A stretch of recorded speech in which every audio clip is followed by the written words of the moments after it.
কোৰানৰ ওপৰত পাঠ্যক্ৰম আছে যাক আমি আৰবী ভাষাত কি বুলি কওঁ ফিকা এণ্ড আকাইদ বুলি কয় ফিকা এণ্ড আকাইদ এই সাবজেক্টটো থকা কাৰণে কলেজিয়েট স্কুল আৰু হাই মাদ্ৰাছা স্কুলৰ মাজত পাৰ্থক্য এটা থাকিছিল সেইকাৰণে কলেজিয়েটৰ পৰা কোনবা যদি এপিয়াৰ কৰে তাক হাই স্কুল শিক্ষান্ত বুলি কয় আৰু এই মাদ্ৰাছা বিলাকৰ পৰা এপিয়াৰ কৰিলে কোৰ্সটো সব একেই থাকে কিন্তু এই 50 নম্বৰৰ ধৰ্মীয় শিক্ষাৰ কাৰণে তেওঁলোকক হাই মাদ্ৰাছা বুলি কোৱা হয় আদাৰৱাইজ ম্যাথ সায়েন্স সকলোবোৰ একে সো প্ৰথম আমি সিদ্ধান্ত ললো যে এই 189 খন স্কুলৰ পৰা হাই মাদ্ৰাছা শব্দটো আঁতৰি যাব the word high madrasa will be removed along with the word high madrasa তেওঁলোকৰ যিটো 50 নম্বৰৰ ধৰ্মীয় শিক্ষা আছিল কোৰানৰ ওপৰত সেইটো নোহোৱা হৈ যাব that part will be dropped গতিকে বেসিক্যালি ইয়াত আৰু কোনো ডিস্টিংশন নাথাকিব সকলো হাই মাদ্ৰাছাৰ পৰিৱৰ্তে হাই স্কুল বুলি তেওঁলোক জনাজাত হ'ব এইখিনি হল যিখিনি সেবাৰ লগত এফিলিয়েটেড আছিল আৰু সেবাৰ জৰিয়তে তেওঁলোকৰ শৈক্ষিক কাৰিকুলাম পৰিচালনা কৰা হয় অৰিজিনালি ইয়াত অলমোস্ট 90% জেনাৰেল এডুকেশ্যন আছিল 10% হে ধৰ্মীয় শিক্ষা আছিল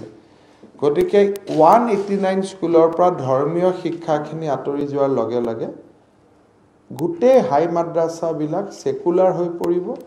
আৰু হাই মাদ্ৰাছা শব্দটো তাৰ পৰা বিলুপ্তি হ'ব গতিকে 2022 চনৰ মেট্ৰিক পৰীক্ষাৰ পৰা সেবাই হাই মাদ্ৰাছা বুলি কোনো পৰীক্ষা আৰু নাপাতে কিন্তু 21 যেটো ল'ৰা ছোৱালীবোৰ ইতিমধ্যে শিক্ষা হৈ গল তেওঁলোকক আমি দিগদাৰ নকৰো গতিকে 21 চনতে লাষ্ট সেবাই হাই মাদ্ৰাছা পাতিব তাৰ পিছত আৰু সেবাই হাই মাদ্ৰাছা পৰীক্ষা অনুষ্ঠিত নকৰে এইটো হল আমাৰ প্ৰথম পৰ্যায় দ্বিতীয় পৰ্যায় হল যে আমাৰ অসমত স্টেট মাদ্ৰাছা বোৰ্ড এটা গঠন কৰা হৈছিল এই স্টেট মাদ্ৰাছা বোৰ্ডৰ অধীনত 4খন আৰবিক কলেজ আছিল 14খন টাইটেল মাদ্ৰাছা আছিল সিনিয়ৰ মাদ্ৰাছা 138 আছিল আৰু প্ৰি সিনিয়ৰ মাদ্ৰাছা 230 আছিল এই 542 ইনষ্টিটিউশনত দুটা পঢ়া হৈছিল এটা হল আমাৰ নৰ্মেল হায়াৰ সেকেন্ডাৰী এডুকেশ্যন কাউন্সিলে প্ৰিস্ক্ৰাইব কৰা সিলেবাস আৰু আনটো হল পিউৰলি থিওলজিক্যাল সাবজেক্ট অন ইসলাম যোৱাকালি আমি কেবিনেটত আমি লোৱা সিদ্ধান্ত কেইটা হল যে State Madrasa Board shall stand dissolved from the declaration of the result of examination to be held in academic year 2021-22 তাৰ মানে এই বছৰৰ পৰীক্ষাটো হৈ যোৱাৰ লগে লগে 2021-22 ৰ পৰীক্ষাটো হৈ যোৱাৰ লগে লগে State Madrasa Board will be dissolved সেইটো হল যে লাষ্ট ষ্টুডেন্ট খিনি লাষ্ট সুযোগ দিয়াৰ লগে লগে এটো হৈ যাব তাৰ পিছত এই মাদ্ৰাছা ইনষ্টিটিউট বিলাকৰ যি আছিল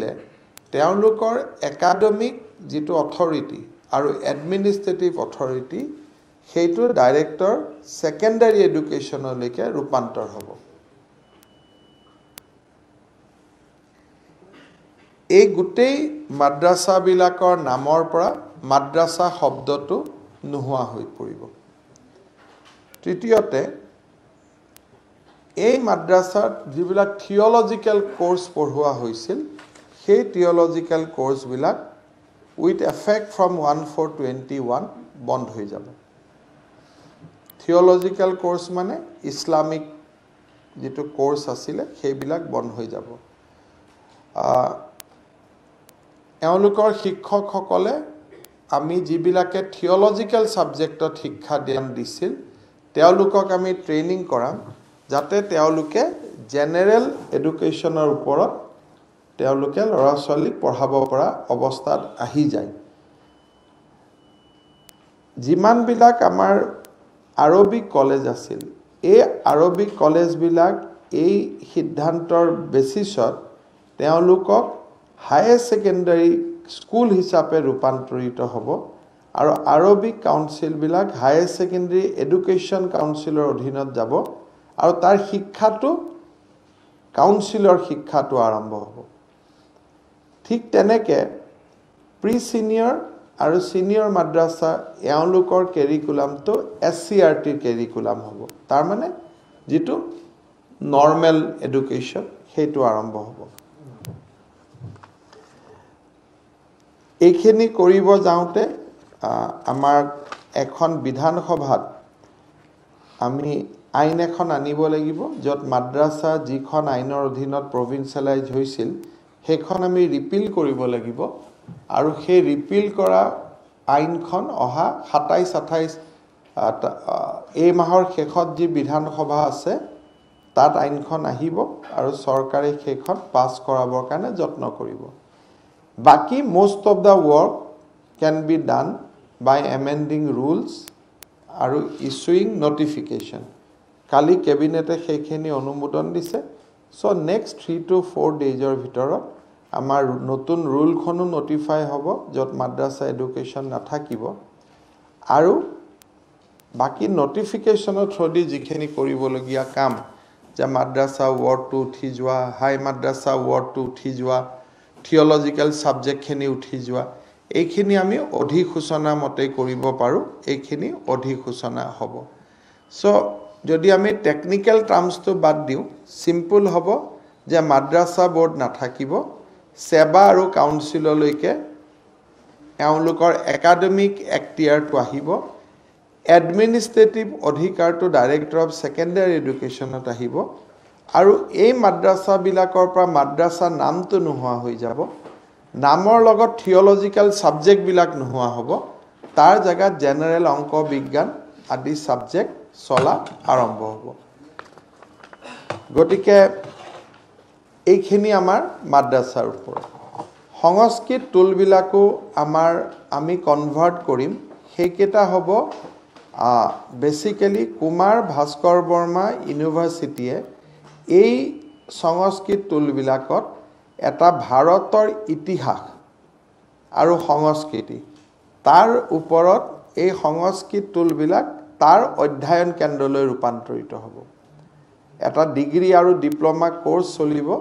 under the Kumar Bhaskar Varma Sanskrit and ancient studies বিশ্ববিদ্যালয়ৰ তলত তাৰমানে ইয়াত আৰু এটা শাস্ত্ৰী বান যিবিলাক পৰীক্ষা পাতিছিল ইমান দেৰি সেইবিলাক নোহোৱা হৈ যাব সংস্কৃত টুলত তাৰ জায়গাত ভাৰতৰ ইতিহাস আৰু পুৰাতন সংস্কৃতি তাৰ ওপৰত ল'ৰা ছোৱালীয়ে শিকিব ডিগ্ৰী ডিপ্লোমা থাকিব আৰু এই ডিসিশনখিনিৰ লগত সংস্কৃত বোৰ্ডখনো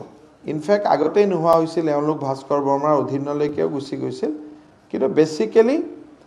ইয়াত খালি ডিগ্ৰী আৰু ডিপ্লোমা কোৰ্সে চলিব অন ইণ্ডিয়ান হিষ্ট্ৰী আৰু এনচিয়েন্ট কালচাৰৰ ওপৰত সংস্কৃত টুলখিনি গতিকে কাৰ্যত সংস্কৃত টুলৰ যিটো শিক্ষা সেইটো নাথাকিব কিন্তু ভাৰতৰ বিষয়ে তাত জানিব পাৰিব এইখিনি হল কালি লোৱা কেবিনেটৰ সিদ্ধান্ত মই মোটামুটি সিদ্ধান্তখিনি আপোনালোকক দি দিছো আমি আপোনালোকে চাব পৰা গতিকে যেটো আমি নৱেম্বৰ মাহত বন্ধ কৰিম বুলি ভাবিছিলো নৱেম্বৰ মাহত ব্যস্ততাৰ কাৰণে নৱেম্বৰৰ পৰিৱৰ্তে যোৱা কালিৰ কেবিনেটত এই সিদ্ধান্তখিনি পাৰিত কৰা হয় বিল্ডিং কেটা থাকিব কেৱল সাইনবোৰ্ডখন বদলি যাব সাইনবোৰ্ডখন নাথাকে আৰু হৈ গ'ল আৰু আজি গধূলিৰ ভিতৰত অল অৰ্ডাৰ ওলাই যাব খালি এক্সিষ্টিং ষ্টুডেণ্টখিনিক আমি পাছ আউট কৰাৰ সুবিধা দিম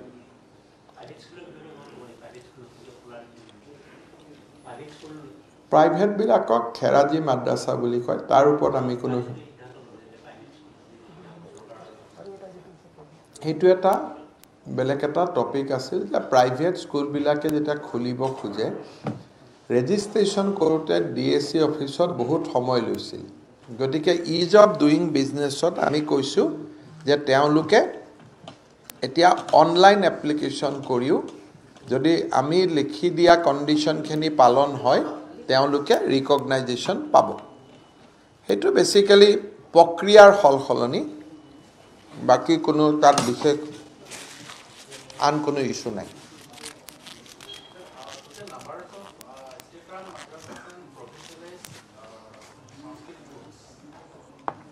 542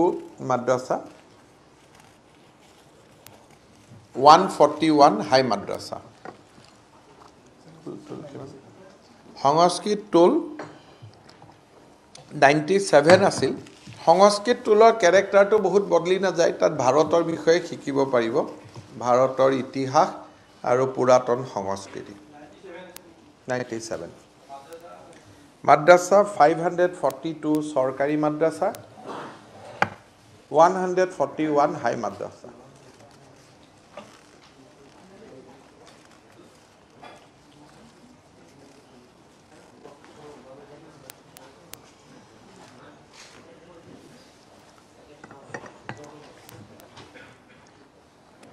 এই সংস্কৃত টোলখিনি যেটো ডিগ্ৰী ডিপ্লোমা কোৰ্স চলিব হেটো ভাস্কৰ বৰ্মা ইউনিভাৰ্সিটিয়ে বনাই আছে তাত বেদৰ পৰা কীৰ্তন ঘোষালৈকে গোটেইখিনি কথা ৰাইজে জানিব পাৰিব বৌদ্ধ জৈন আমাৰ যিবোৰ ভাৰতীয় সংস্কৃতিৰ গোটেই ইতিহাসটো তাতে লৰা ছোৱালীয়ে পঢ়িব পাৰিব হেটো অকল হিন্দু বুলি নহয় বৌদ্ধ জৈন গোটেই কেতিয়া খ্ৰীষ্টান সকল আহিলে কেতিয়া ইসলামিক সভ্যতা আৰম্ভ হ'ল কিন্তু mainly it will be focus on Indian civilization অসমে ভাৰতৰ ভিতৰত প্ৰথম ৰাজ্য হ'ব যত ভাৰতীয় সভ্যতা শিকোৱা ভাৰতীয় সভ্যতাৰ লগত নতুন পুৰুষক চিনাকি কৰি দিয়াৰ এটা ডিগ্ৰী কোৰ্স আৰম্ভ হ'ব ইণ্ডিয়াৰ কোনো ষ্টেটতে degree diploma on Indian civilisational study নাছিলে যেটো আমাৰ ইয়াত ফাৰ্স্ট টাইম আমি আৰম্ভ কৰিম এই টোলখিনিত এই বস্তুটো আৰম্ভ হ'ব লৰা ছোৱালীয়ে ডিগ্ৰী পাব ডিপ্লোমা পাব আৰু ভাস্কৰ বৰ্মা ইউনিভাৰ্সিটিয়ে চলাব কিন্তু শাস্ত্ৰী বা আন ধৰণৰ যিবিলাক পৰীক্ষা আছিল সেইবিলাক আৰু টোলত নাথাকিব কোনোবাই প্ৰাইভেটলি কৰিব খুজিলে কৰি থাকিব পাৰিব কিন্তু আমাৰ চৰকাৰী ভাবে নাথাকিব আৰু মাদ্ৰাসাখিনি জেনাৰেল স্কুললৈকে ৰূপান্তৰ হ'ব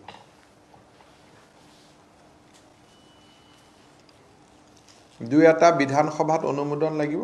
সেইখিনি এবাৰ বিধানসভাত পাছ হৈ যাব দুই এখন নোটিফিকেশন দিয়ে হৈ যাব 1934 ত স্যাৰ সাদুল্লা যেতিয়া মুখ্যমন্ত্ৰী আছিল অসমত মাদ্ৰাসা শিক্ষা আৰম্ভ কৰা হৈছিল 34 এটো সাদুল্লা ডাঙৰীয়া যেতিয়া অসমৰ প্ৰধানমন্ত্ৰী আছিলে বা তাৰ সেই সময়ছোৱাত এই মাদ্ৰাসা এডুকেশ্যন বিলাক কৰা হৈছিল গতিকে দিছি যে এটা বহুত মানে প্ৰি ইন্ডিপেন্ডেন্স ইৰা এই কামটো আৰম্ভ হৈছিল যে ধৰ্মীয় শিক্ষা আন্ডাৰ দা গভৰ্নমেন্ট কৰা চৰকাৰৰ খৰচত ধৰ্ম পঢ়া এটো 1934 35 সেই সময়ত সৈয়দ স্যাৰ সাদুল্লা অসমৰ প্ৰধানমন্ত্ৰী হৈ থাকোতে এটো আৰম্ভ কৰা হৈছে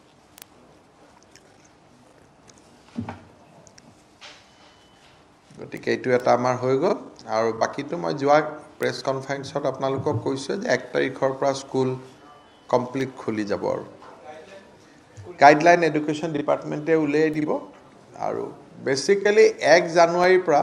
স্কুল বিলাকৰ ওপৰতো যেটো আমাৰ ৰেষ্ট্ৰিকশন আছে দুদিন ক্লাস তিনদিন ক্লাস আমি সব উঠাই দিম it will be converted to regular class খালি মাস্ক আৰু এটা social distance otherwise all classes will come from 1st January. যেটো staggered আমি কৰি থৈছিলো এটো উঠি যাব আৰু education will start as usual খালি mask আৰু social distance.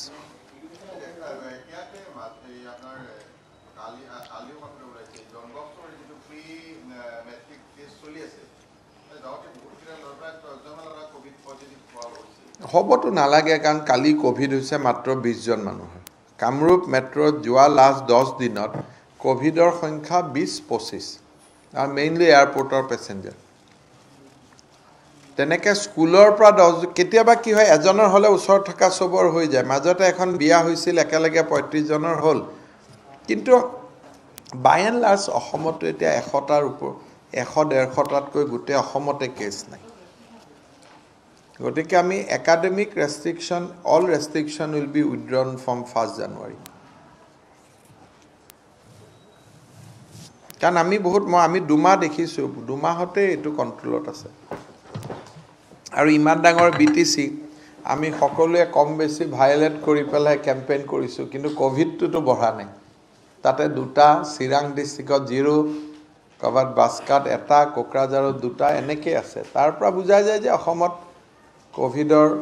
এটা আমি এটা ফেজ পাৰ কৰিছো যদি কিবা কাৰণত সেকেন্ড ওয়েভ আহে এটা বেলেগ কথা আৰু অলপতে বিপিআৰ এখন প্ৰেছ মিট দিছে কোকৰাঝাৰত প্ৰবীণ বৰুৱে তেওঁলোকে কৈছে যে বৃহৎ বিপিআৰ তেওঁলোকক সুযোগ দিয়া নহল গণতন্ত্ৰ ধ্বংস কৰা তেওঁলোকে আইনৰ আশ্ৰয় ল'ব আৰু কাক বাধা দিব আইন আদালত সকলোৱে কাৰণে তেওঁলোকে আশ্ৰয় ল'লে তাতো আমাৰো উকিল থাকিব এনেকুৱাটো নহয় যে আদালতে অকল তেওঁলোকৰ কথাটো শুনিহে কিবা ৰায় দিব হয় না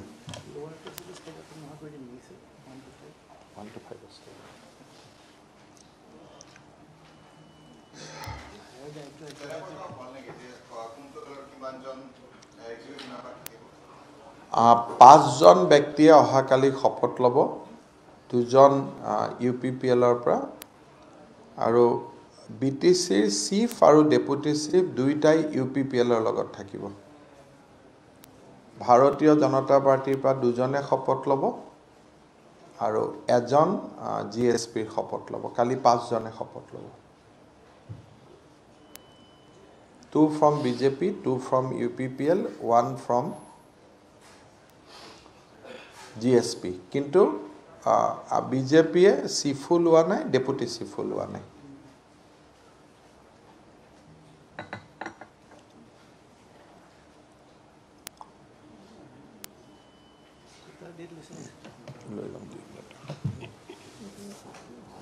আৰু নাই বিশেষ একো সুধিব লাগে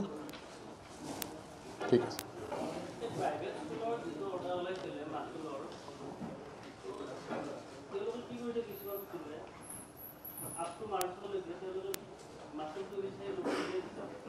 সক এইটো যদি কোনোবা প্ৰাইভেট স্কুলে কৰে তাৰ গাৰ্জিয়ান এজনেও যদি হাই কোৰ্টক দিয়ে স্কুলখনৰ দিগদাৰ হ'ব কাৰণ এই অৰ্ডাৰটো হাই কোৰ্টে এপ্ৰুভ কৰি থৈ দিয়া আছে এটো কন্টেম্প অফ কোৰ্ট হৈ যাব গতিকে আপোনালোকে কোনোবা প্ৰাইভেট স্কুলে যদি টুইট ফেসবুক কৰি থাকিলে মই একো কৰিব নোৱাৰো কিন্তু ৰিটেন কমপ্লেইন যদি উইথ অৰিজিনাল নেম দিয়ে তেতিয়ালে আমি লগে লগে অ্যাকশন লম কিন্তু মানুহবিলাকে কি কৰে টুইট আৰু ফেসবুকত দিয়ে পিছত মানুহবিলাকৰ এড্ৰেছ সুধিলে আমি নাপাওঁ সিভিসিয়ে মানা কৰি থৈছে যে এননিমিয়াস কমপ্লেইন লব নালাগে সেইকাৰণে যদি উইথ প্ৰপাৰ নেম এড্ৰেছ কোনোবাই যদি আমাক কমপ্লেইন দিয়ে আমি লগে লগে অ্যাকশন লম কাৰণ এটো হাই কোৰ্টে এই অৰ্ডাৰখনক এপ্ৰুভ কৰি থৈ গৈছে ডিভিজন বেঞ্চ এটাকো সেইকাৰণে কমপ্লেইন আহিলে আমি ব্যৱস্থা লৈ লম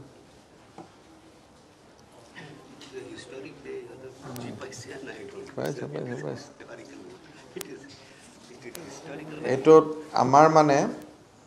গুটে অসমৰ এডুকেশন সিস্টেমটো আমি সেকুলাৰাইজ কৰি দিলো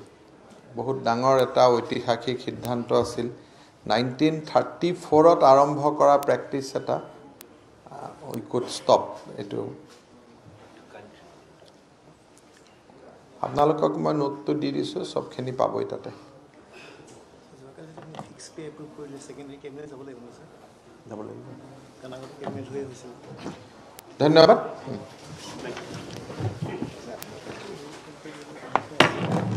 চব হ'ল আপুনি হ'ল হ'ল তাত আপুনি ইয়াত কণ্টেক্ট কৰি দিব